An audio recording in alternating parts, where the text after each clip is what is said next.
Hey class, this is a brief intro video to chapter 14 in the textbook. And chapter 14 is all about the Renaissance. And that's a word that means rebirth. And the Renaissance is probably one of the most important eras in terms of all of art history. It's one of the more fascinating, I think. And the rebirth was in an interest in learning, in observing the outside world, and translating that into art, into visual images, and also into sculptures. If you turn the pages of the chapter back to the very end of chapter 13, what you'll see is it's sort of an archaic looking image. You'll see a flattened figure. It's very two-dimensional, very elongated, very unrealistic looking. And if you flip through the first part of chapter 14, you'll see a specific work called Lamentation by Giotto. And that's a very realistic work. All the figures are in realistic proportion. They're seemingly all individuals. Some are shown in profile, some in three-quarter view. It's just a dynamic composition. And if you compare those two images, the ones from at the end of chapter 13 and that one at the beginning of chapter 14, that gives you a bit of an idea of what that rebirth, that sort of revolution in imagery was all about. And certainly the Ghent altarpiece, which you have studied some this semester, is another pivotal work of art in terms of igniting the Renaissance. So the first half of chapter 14 deals with mainly the Italian Renaissance, and that will be our focus of study in this chapter. Certainly the Renaissance was going on in the northern part of Europe and had been going on in France, where you had the building of all the great Gothic cathedrals, and certainly in other places such as modern-day Belgium and the Netherlands.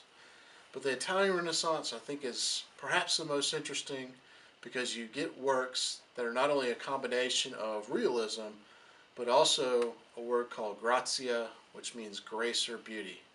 And so particularly in the works of, say, Michelangelo, you have figures which are realistic looking.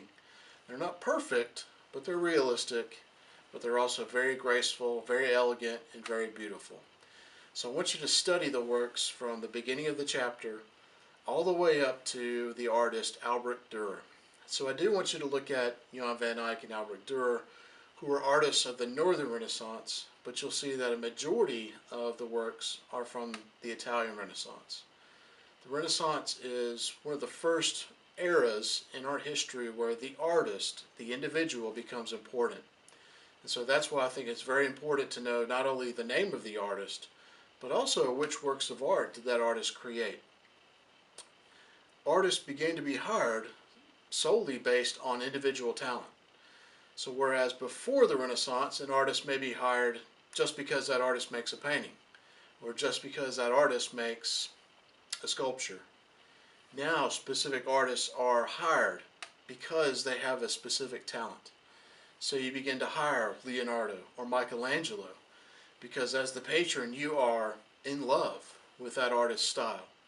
So certainly you'll see works by Leonardo, Michelangelo, but also other artists like Raphael, Donatello, Botticelli, some of the great artists in all of art history.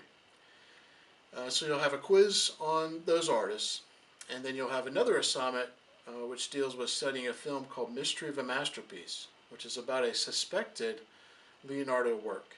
Now there are lots of things that I could have chosen for this chapter on the Renaissance. There's just a plethora of information out there on all the different artists, all the different artworks. But I chose this one because I think it's interesting to see how art historians would go about trying to authenticate a work of art.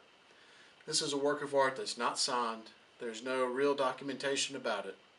So how would you go about trying to attribute that work to a specific artist? And in this case, to Leonardo. So the film goes through that whole process. So you have people who support that this work is by Leonardo. You also have people who are a bit skeptical that this could be by Leonardo. They think that it's not by Leonardo. So pay attention to those things. But also there's an interesting segment on how art forgeries could be made. And you see an artist recreate a potential forgery. And then at the end, what I want you to do is to try to decide for yourself, do you think that this work is by Leonardo or not? And so after you watch the film, make sure you take some notes. then there's a series of questions to answer in the second assignment for this week. So in that opinion section, I really want you to be thorough in terms of explaining why or why not you feel, one way or the other. That, oh yes, I do think this is by Leonardo, or I do think there's some doubt, and supply the reasons for or against that.